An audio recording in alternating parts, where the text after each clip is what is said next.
La team, les dirigeants kenyans demandent une monnaie unique pour les pays africains. Le président lui-même de la République du Kenya a demandé à toute l'Afrique de se concentrer pour avoir une monnaie unique. La première chose que j'ai envie de vous expliquer ici, avant même de débuter cette vidéo, c'est qu'aujourd'hui, il y a les pays du BRICS qui forment une coalition aujourd'hui. Et cette coalition vise à s'opposer à l'OTAN. Et tous les pays du monde peuvent intégrer cette coalition-là. Seulement, aucun pays qui n'a pas sa propre monnaie ne pourra donc intégrer le BRICS. C'est-à-dire, si vous voulez intégrer le BRICS, vous devez d'abord avoir votre propre monnaie.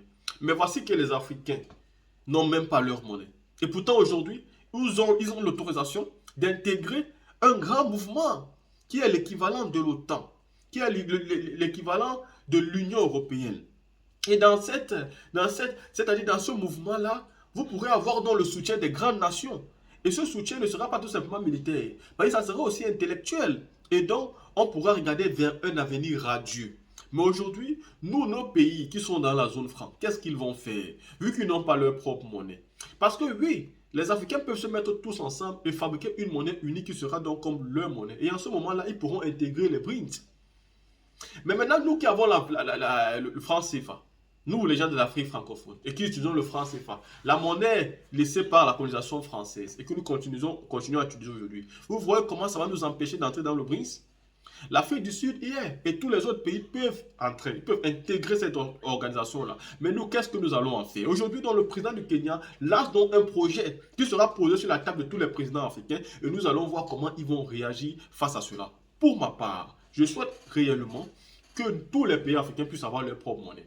Il est important de dire que si un seul pays, en l'instar par exemple de la Guinée-Conakry, qui a sa propre monnaie, où elle en est, elle souffre, sa monnaie est encore plus faible que la nôtre. Mais imaginez-vous un seul instant que tous les pays de la zone franc, ou même du franc de l'Afrique, décident de créer une monnaie unique et que leur monnaie-là, elle soit une monnaie de 55 pays africains. Est-ce que dans ce monde, une monnaie pourra encore nous faire peur? Est-ce que quelqu'un pourra encore nous faire le chantage en nous disant que notre monnaie ne peut pas passer quelque part? C'est parce que vous êtes seul quand vous faites chanter. Mais si vous vous mettez tous ensemble et créez une monnaie unique pour les pays africains, ça sera déjà la première porte de sortie pour nos souffrances. Parce qu'on va beau se battre n'importe comment pour notre souveraineté, mais comment être souverain quand tu ne peux pas avoir ta propre monnaie? Ça, c'est le premier problème. Et je l'ai toujours dit, on ne peut pas se limiter sur ça. Donc, je pense que le projet que le président kenyan est en train de lancer, tous les présidents africains qui sont dignes d'être panafricains doivent embrasser cela. On doit y réfléchir et on doit savoir quoi faire. Nous savons que M. Alassane Ouattara ne va jamais être favorable, mais nous savons qu'à 2025, il ne sera plus président de la République de Côte d'Ivoire. Et que le prochain président qui arrivera là-bas, dont le président Laurent Gbagbo, sera favorable à cela. La team, ceci étant dit, dites-moi ce que vous pensez et on se voit pour une prochaine vidéo. Le 8 juin, le président kényan William Ruto a appelé à l'introduction d'une monnaie africaine unique pour faciliter les échanges sur le continent.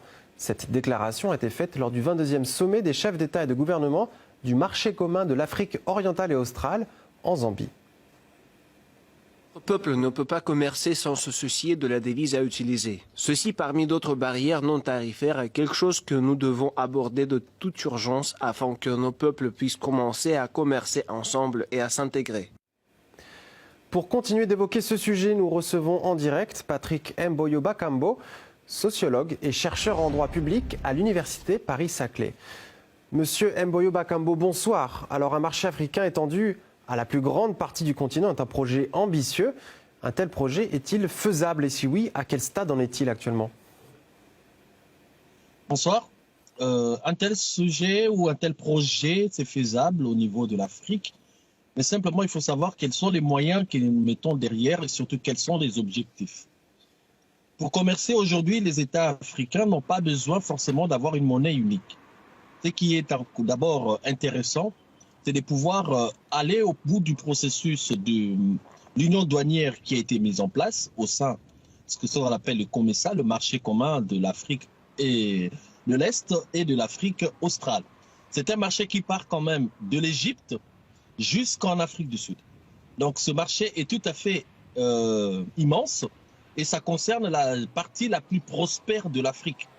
Mais c'est aussi la partie où on avait connu une certaine période de paix, mais qui connaît des difficultés depuis notamment l'adhésion de la République démocratique du Congo dans la communauté est-africaine, mais aussi les conflits qui ont éclaté en Éthiopie et au Soudan. À partir de ce moment, nous avons des crises, des situations particulières qui affectent l'économie et qui font que le système d'échange risque d'être difficilement appliqué. Donc, une monnaie unique, ce serait l'idéal, mais ce n'est pas la panacée du commerce actuellement. Ce que moi je pense, pour le moment, ce qu'il convient de faire, c'est d'harmoniser les taux d'échange et de fixer un système de parité monétaire afin de savoir sur quelle monnaie on va pouvoir se référer. Et s'il y aura une monnaie qui pourrait venir, une monnaie unique, ce n'est pas nécessaire que les pays membres du COMESA, l'ensemble des pays membres, ils sont aujourd'hui 21, puissent être tous au même moment sur le pied de départ, sur le starting block. On peut commencer par certains pays pilotes, 3, 4, voire 5, et voir par la suite d'autres pays qui pourront suivre le mouvement. Alors mettons qu'on arrive à avoir cette union douanière et même cette monnaie commune, quel avenir aurait alors le continent africain? Il deviendrait l'un des acteurs majeurs sur la scène mondiale. Il y a déjà ce projet, cette ambition en tout cas noble avec la ZLECAf, la zone de libre-échange africaine qui a été mise en œuvre depuis quelques années, 2 ou 3 années maintenant que cette zone de libre-échange fonctionne. Et on a vu pour la première fois un convoi commercial partir de l'Est de l'Afrique jusqu'à la partie occidentale qui a traversé pratiquement le Sahel, les pays du Sahel jusqu'à arriver à l'Atlantique. Donc on veut un petit peu, l'ambition, c'est de relier l'océan Indien à l'océan Atlantique, mais aussi la Méditerranée jusqu'au sud de l'océan Indien et de l'océan Atlantique. Mais simplement, ça doit se faire par étapes. Puisque moi, j'ai l'habitude de le dire à mes étudiants que l'intégration économique se situe à 4 niveaux. On a une zone de libre-échange qui est créée, ensuite une union douanière, ensuite un marché commun et enfin une union économique et monétaire. Parce que l'Union européenne, c'est l'exemple le plus abouti, le plus élaboré d'une union économique et monétaire. Mais au sein de l'Union européenne, chaque pays garde la parité de sa monnaie d'origine. Là, en France, aujourd'hui, quand vous achetez un ticket, quelque chose dans le magasin, sur le ticket, vous avez la parité du franc, mais aussi la parité en euros. On vous dit que vous avez acheté un produit à 1 euro qui équivaut par exemple à 6 francs français. Jusqu'aujourd'hui, le franc français existe, il n'a pas disparu. Donc avoir une monnaie unique, ça ne veut pas dire que nous allons pouvoir supprimer les monnaies locales, les monnaies nationales, non. Loin s'en faut. Ça ne veut pas non plus dire qu'il faut brûler les étapes pour réunir les 4 niveaux de l'intégration économique en même temps. Mais l'ambition, c'est de faire de l'Afrique cette zone géographiquement homogène, puissante au plan économique, mais aussi en ayant un modèle tout à fait africain. Suivre les modèles forcément de l'Union européenne, ce n'est pas adapté, et on a vu dans plusieurs cas que le modèle de l'Union européenne n'est pas adapté au format africain. Alors là, on parle de concepts macroéconomiques, mais concrètement, la volonté de développer les échanges intra-africains pourrait-elle, en quelque sorte, booster l'industrialisation du continent? Cette volonté est intéressante, mais simplement, on ne peut pas mettre la charrue avant le bœuf. La volonté d'industrialiser le pays doit être accompagnée de la politique monétaire. Quand vous avez la maîtrise de la monnaie, vous pouvez juguler un petit peu les fluctuations économiques et financières, notamment en décidant s'il faut réduire la quantité de la monnaie qui circule, en décidant peut-être d'augmenter la quantité par la politique de la planche à billets. Quand vous n'avez pas la maîtrise de la politique de la planche à billets, vous avez du mal à avoir des intérêts et retombées économiques intéressantes, même si vous arrivez à industrialiser. Donc l'idée d'industrialiser l'Afrique ou les pays d'Afrique qui sont encore en retard est une idée noble, mais simplement ça demande de la finance. Et qui dit finance derrière dit l'argent. La politique monétaire doit être maîtrisée parce que si vous ne maîtrisez pas cette politique monétaire, ce sont d'autres qui vont maîtriser cette monnaie et cette politique monétaire. Voilà, on risquerait d'arriver à un effet contre-productif. L'ambition, elle est noble. Nous avons la ZLECAf aujourd'hui qui unit beaucoup de pays d'Afrique, du nord au sud et de l'est à l'ouest.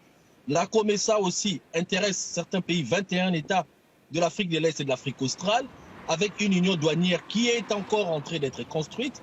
Allons-y progressivement, mais ne supprimons pas, ne soyons pas pressés de supprimer les monnaies nationales, parce que c'est important. Tenez par exemple les pays de l'Afrique de l'Ouest, Certains pays n'ont jamais connu de monnaie nationale depuis l'indépendance parce qu'ils ont connu le franc des colonies françaises africaines, d'Afrique, le CFA, qui est devenu aujourd'hui le franc des communautés financières d'Afrique. Alors, si aujourd'hui on va dans une monnaie typiquement africaine, quelle sera la part de ces pays pour pouvoir avoir une mainmise ou un droit de regard afin de savoir quelle est la parité monétaire qui convient le mieux à leurs exportations. En Europe, prenons l'exemple, l'Allemagne a toujours intérêt d'avoir un euro plus ou moins adapté à ses exportations parce qu'elle fait la parité, l'Allemagne avec son Deutschmark, sa monnaie nationale. La France a aussi son intérêt avec le référentiel qui est le franc français. Pareil avec la Belgique, avec le franc belge, ainsi de suite. Mais simplement, certains pays africains n'ont aucune référence monétaire et risqueraient de subir les aléas d'autres pays puissants comme le Nigeria ou l'Afrique du Sud, par exemple. Eh bien, merci pour toutes ces précisions, tous ces éclaircissements. C'était Patrick Mboyo Bakambo, sociologue et chercheur en droit public à l'université Paris-Saclay.